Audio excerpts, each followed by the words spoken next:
اعوذ باللہ من الشیطان الرجیم بسم اللہ الرحمن الرحیم زما عزت مندو مشرانو کشرانو زنانو السلام علیکم ورحمۃ اللہ تعالی وبرکاتہ۔ مجھے امید ہے آپ سب حضرات خیر و عافیت سے ہوں گے۔ یقیناً اللہ کریم ہم سب کی حفاظت فرمائے۔ اللہ رب العزت تمام امت مسلمہ کو حضور علیہ الصلاۃ والسلام کی سچی غلامی نصیب فرمائے۔ محترم سامعین، آج کی یہ جو ویڈیو ہے یہ بہت زیادہ خاص ہونے والی ہے۔ جو میرا بھائی یا میری بہن اس کے اوپر عمل کریں گے انشاءاللہ تعالی ان کے دنیا اور آخرت کے دونوں معاملات اللہ رب العزت کے حکم سے بالکل نارمل اور بالکل بہتر ہو جائیں گے۔ محترم سامعین، ایک بھائی کا سوال تھا، قاری صاحب تسخیر الخلائق کوئی مختصر ہو اور بہت زیادہ پر اثر ہو جس کی وجہ سے لوگوں کا رش لگا رہے، لوگ محبت زیادہ کریں۔ اچھا، میں آپ کو بتاتا چلوں کہ تسخیر الخلائق کیا ہوتی ہے، اس کو لوگ کیوں کرتے ہیں۔ محترم سامعین، تسخیر الخلائق وہ ہوتا ہے کہ عوام کو تسخیر کرنا۔ مثال کے طور پر ایک دکاندار ہے، اس کی کوشش ہوتی ہے کہ میری دکان کے اوپر رش لگا رہے، کسٹمر بہت زیادہ ہیں جس کی وجہ سے میرا کاروبار عروج پر جائے۔ اسی طرح اکثر عاملین کی بھی یہ خواہش ہوتی ہے کہ ہمارے پاس مریض بہت زیادہ ہیں جس کی وجہ سے آستانوں پر رش لگا رہے اور لوگوں کے معاملات بہتر ہوتے رہیں۔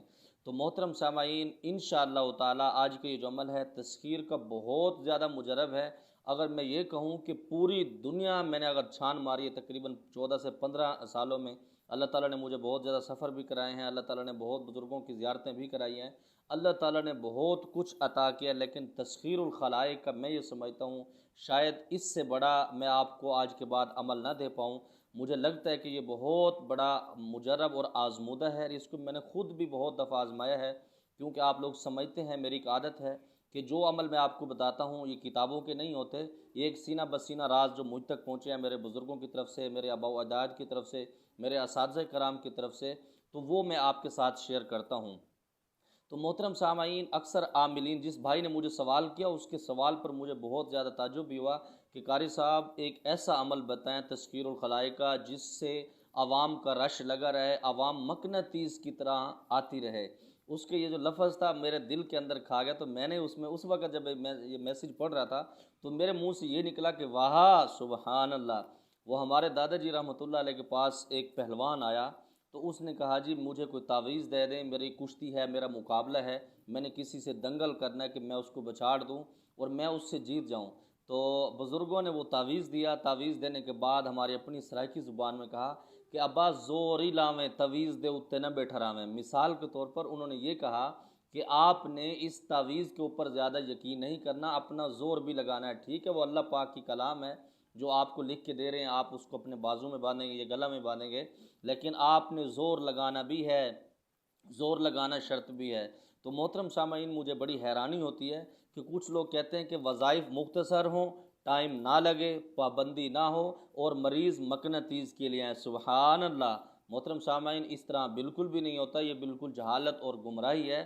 جتنا آپ محنت کرتے ہیں اللہ رب العزت آپ کو وہ مقام دیتے ہیں۔ آپ یقین کریں کہ میں اگر آپ کو مصروفیت اپنی بتاؤں کہ آپ حیران رہ جائیں گے، صبح جب نماز سے پہلے میں اٹھتا ہوں اپنے ورد و وظائف کے لیے تو اس ٹائم سے لے کر رات کو تقریباً 1:30 بجے سوتا ہوں، میں 2 بجے سوتا ہوں، بعض اوقات 10 بجے سوتا ہوں، تو اس وقت تک یہ واٹس ایپ پر میسیجز کالیں ختم نہیں ہو رہتی اور اکثر لوگ مجھ سے خفا بھی ہوتے ہیں، قاری صاحب آپ ہمارا فون نہیں اٹھاتے، اور کچھ بہت زیادہ محبت کرنے والے بھی ہیں، اللہ آپ لوگوں کو جزائے خیر دے کہ جو لوگ میرا احساس کرتے ہیں واٹس ایپ پر وائس میسیج کرتے ہیں، جیسے میں فری ہوتا ہوں ان کو جواب دیتا ہوں۔ تو محترم سامعین، آج کا یہ جو عمل ہے بہت خاص ہے۔ اگر آپ اس کی زکوٰۃ ادا کر سکتے ہیں، چاہے کوئی خواتین ہے، کوئی مرد ہے، کوئی نوجوان بچہ ہے، بچی ہے، بزرگ ہے، انشاءاللہ تعالی اللہ رب العزت ایسا مقام آپ کو دیں گے، اس سے دنیا بھی بنے گی، آخرت بھی بنے گی۔ پہلے میں آپ کو بتا دوں وہ وظیفہ کون سا ہے، وظیفہ بھی مختصر ہے، یہ آپ نے 6 لفظ تقریباً اس کے بنتے ہیں، یا حنانو یا منان یا حیو یا قیوم ان اللہ علی کل شیء قدیر۔ یا حنانو یا منانو یا حیو یا قیوم ان اللہ علی کل شیء قدیر۔ یا حنان یا منان یا حیو یا قیوم ان اللہ علی کل شیء قدیر۔ آپ نے اس کو پڑھنا کس طریقے سے ہے، پھر انشاءاللہ تعالی اس کی اجازت کے حوالے سے بھی خصوصی بات آپ سے کرتا ہوں۔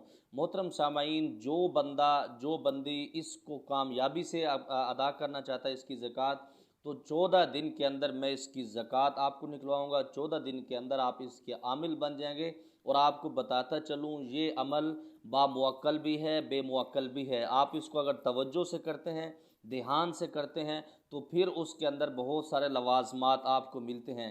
اگر آپ اس کو توجہ سے نہیں کرتے، پھر بھی آپ کے دنیا کے بہت سارے معاملات اس کی برکت سے بن جائیں گے، کیونکہ اس کے اندر جو لفظ ہیں، جو اللہ رب العزت کے نام ہیں، کیونکہ یا حی یا قیوم یہ تمام اولیاء کا وظیفہ ہے۔ دنیا کے اندر جتنے اولیاء کرام آتے ہیں، جتنے اپنے سلوک کا سفر طے کرتے ہیں یا اس کے اندر طریقت کا سفر اختیار کرتے ہیں، تو اس کے اندر یہ وظیفہ ان کی ایک جان ہوتی ہے جس کو ہم بنیاد کہتے ہیں۔ اگر وہ یا حی یا قیوم کی زکوٰۃ نہیں نکالتے تو وہ بالکل بیکار رہتے ہیں۔ اسی کے ساتھ یا حنان یا منان، یہ اللہ تعالیٰ کے مخصوص ایک نام ہے، اللہ رب العزت سے مانگنے کے نام ہے، جس وجہ سے اللہ رب العالمین اس پر مہربان ہوتا ہے مانگنے والوں سے۔ اور ان اللہ علی کل شیء قدیر، اس کے اندر تو اللہ رب العزت نے پوری دنیا کو سمیٹا ہوا ہے۔ میں یہ چاہتا ہوں کہ جو بندہ بھی اس کو صحیح مقصد سے، صحیح مقام کے لیے، صحیح مقصد کے لیے اس کو استعمال کرتا ہے، چاہے وہ اس کا مقصد جس طرح بھی ہو، تو اللہ تعالیٰ کامیابی دیں گے۔ لیکن آپ کو پتہ ہے کہ میں برے مقصد کے لیے، برے کام کے لیے بالکل اجازت نہیں ہوگا، ورنہ آپ جہاز بن جائیں گے یا پھر فٹ بال بن جائیں گے، جو پرانے میرے ڈائلاگ ہیں آپ لوگ سمجھتے ہیں۔ تو محترم سامعین، 14 دن کے اندر 1.25 لاکھ کے اندر آپ نے اس کو پڑھنا ہے۔ آپ نے پڑھنا کیسے ہے؟ کوشش کریں کہ آپ اعتکاف کی نیت کر کے آپ اپنے آپ کو اعتکاف ڈال دیں۔ جیسے میں نے آپ کو بتایا کہ خیمہ آپ نے بنانا ہے، اس کے اندر روزوں کی پابندی کریں۔ اگر آپ اعتکاف نہیں کر سکتے تو کوئی بات نہیں، آپ نے ٹینشن بالکل نہیں لینی۔ آپ پھر اس کو روزے ضرور رکھیں، کیونکہ ابھی سردیوں کا سیزن ہے، سردیاں شروع ہیں، تو دن بھی بہت چھوٹے ہیں، آپ اس کے روزے رکھیں۔ صبح آپ نے روزہ کس چیز سے رکھنا ہے؟ آپ بالکل ہلکی پھلکی غذا کھائیں، یا آپ چاول ابال کے کھا لیں، یا پھر آپ دلیا بنا کے کھا لیں، مطلب بالکل جو آپ کم کھائیں گے وہ بہتر ہے۔ اگر وہی جو میں آپ کو جلالی جمالی پرہیز بتاتا ہوں، اگر آپ اس کا احتیاط کرتے ہیں، اس کی پابندی کر سکتے ہیں، تو بہت آزمودہ ہے۔ اسی کے ساتھ محترم سامعین، آپ نے عشاء کی نماز کے بعد، اس کی تعداد میں آپ کو بتا دوں گا جب آپ مجھ سے رابطہ کریں گے، تو 14 دن کے اندر آپ نے اس کو زکوٰۃ نکالنی ہے، اور آپ نے نئے چاند سے اس کو پڑھنا ہے۔ جب آپ کی زکوٰۃ مکمل ہو جائے، اس کے لیے مکمل پابندی، چلے کا ہونا، حصار کا ہونا بڑا ضروری ہے۔ اس کو آپ احرام کے اندر کریں گے تو بہت بہتر ہے، کپڑوں میں کریں گے تو سفید کپڑوں میں آپ اس عمل کو کریں گے، ورنہ پھر اس کا وہ رزلٹ نہیں ملتا جو آپ کو چاہیے ہوتا ہے۔ اس کے ساتھ جب آپ کا مکمل 14 دن کا یہ عمل مکمل ہو جائے، اس کے بعد آپ نے روزانہ کی بنیاد پر یہ جو 6 لفظ میں نے آپ کو بتائے ہیں، آپ نے 113 مرتبہ روزانہ اس کو دہرانا ہے۔ صبح کی نماز سے پہلے اگر آپ اس کو پڑھیں گے بہت بہتر ہے، ورنہ جب چاند نکل رہا ہو آپ اس وقت پڑھیں، اور ایک خوشبو پیاری سی اپنے پاس رکھیں، جو خوشبو آپ کو پسند ہے، جو آپ کو بہت زیادہ دل لگی ہے، جس خوشبو سے، وہ پرفیوم بھی ہو سکتی ہے، وہ عطر بھی ہو سکتی ہے، لیکن عطر کے اوپر اگر آپ کریں گے تو بہت مجرب ہے، کامیاب ہے۔